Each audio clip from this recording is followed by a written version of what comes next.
Hey guys, welcome to Drinking with Dave. This episode is going to be a little bit different. Instead of my normal MO of comparing drinks to classical music, we'll be comparing drinks to other drinks.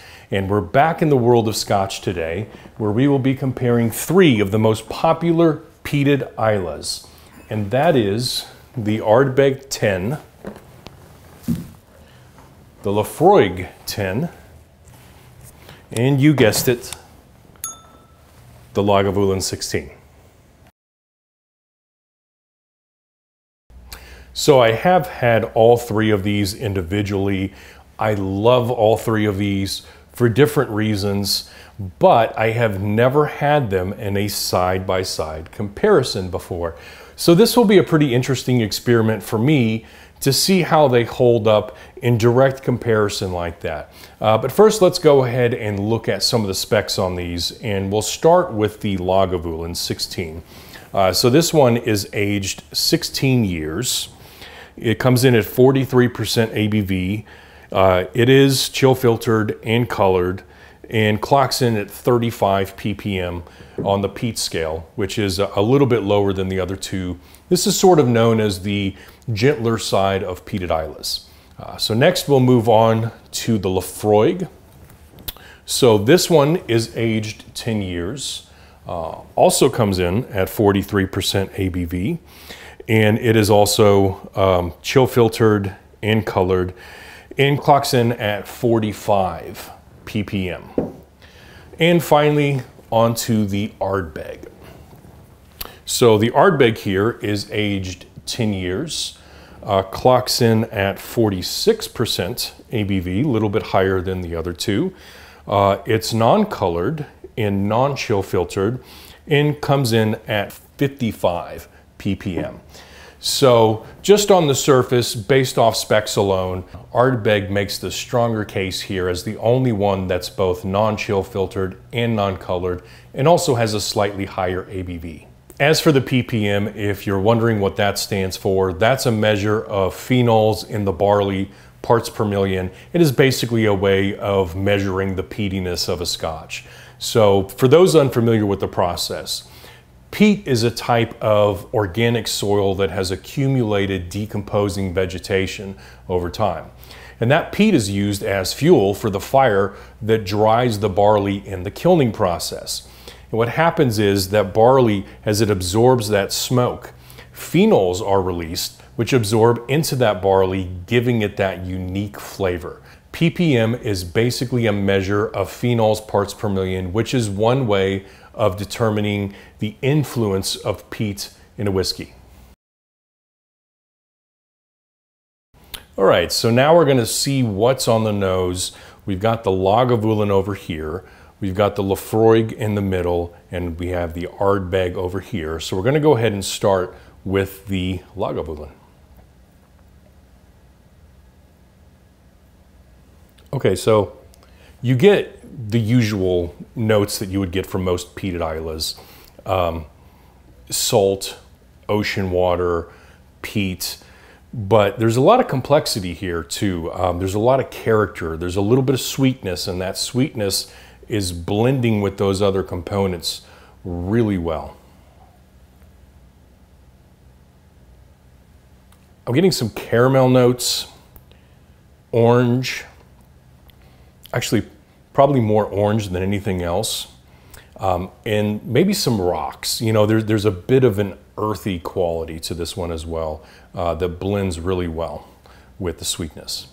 All right, let's move on to the Laphroaig. Oh yeah, very distinctive. You get those medicinal notes right away that you don't really get with the others. Iodine, smoke, briny, but not as briny as I expected, which is kind of interesting. And maybe it's because it came just after the Lagavulin, but I would say the Lagavulin is more salty than the Laphroaig. And this one has an earthy quality too. Kind of reminds me of a bonfire. All right, on to the Ardbeg.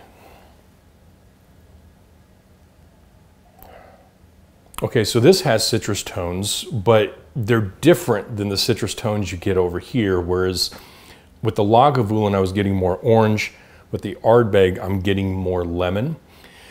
And the smoke is front and center, you get that right away, but it's very different from the smoke on the other two. It's a bit of a sweeter smoke, kind of reminds me of a pipe tobacco.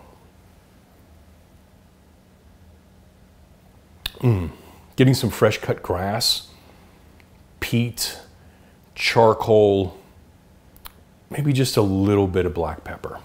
All right, let's have a taste.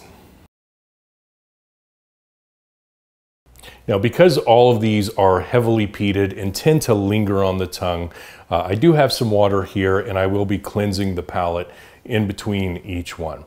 So we're going to go back through these again and have a taste, starting with the Lagavulin.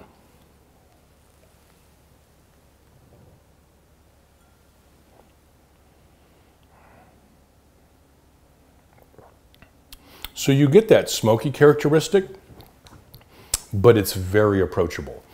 It doesn't have that same punchiness that you get from a lot of other peated Islay expressions.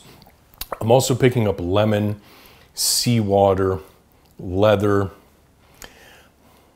maybe a little bit of vegetables like spinach or something. I don't know.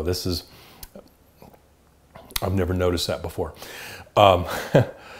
So yeah, it's got some sherry notes in there too. Of course, this was aged in a combination of oak and sherry casks, and that sherry influence, those notes, provide some depth on the back end. Let's go ahead and have another taste here.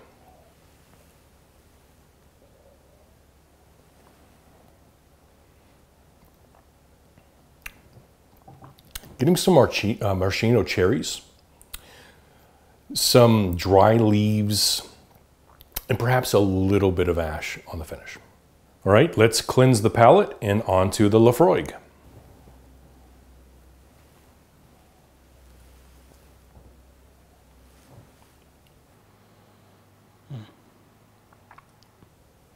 So the smoke is more forward leaning on this one. It hits immediately, and then it fades a little bit and is more subtle on the finish. Starts punchy and turns a little bit more creamy. Let's see what other notes we can pick up here.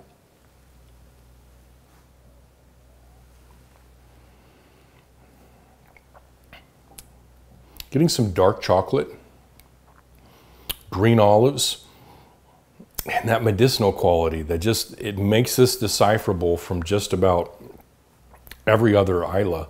I think if you were to do a blind taste test, and this would be an interesting experiment, of every Islay distillery, well, not every Islay distillery, Bunnahabhain doesn't count. So let me rephrase that. Of every peated Islay, I think this one might be the easiest to pick out because those distinctive iodine medicinal notes that you get from that. And finally, onto the Ardbeg.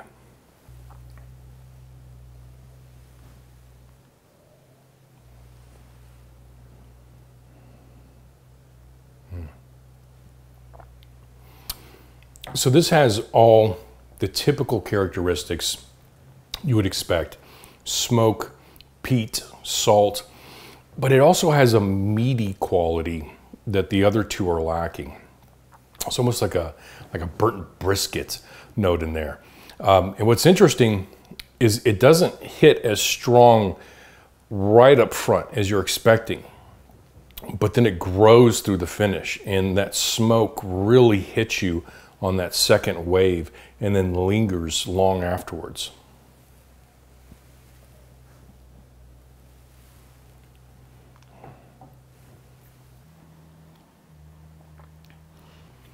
I'm also getting some ash, leather, caramel, maybe a little bit of a minty quality. It has that cool feeling on your soft palate.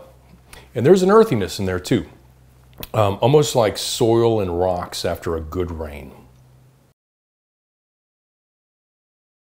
So if I'm comparing all three, the Lagavulin is probably the most approachable.